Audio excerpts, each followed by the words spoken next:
Welcome to Man Does Tech, where I solve the problems you didn't even know you had. You begin by signing into the Google account that will own the plan. This keeps storage centralized.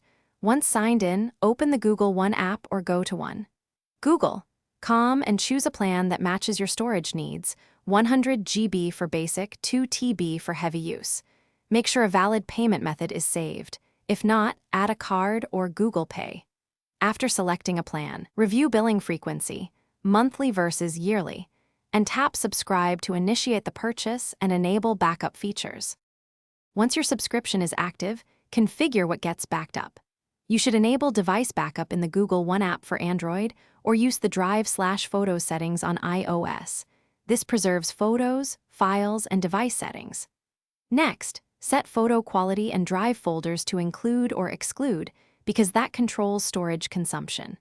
If you want cost savings, invite up to 5 family members to share storage and benefits. Make sure to manage shared folders and respect privacy when sharing across accounts. To finalize, monitor your storage dashboard so you know where space is used.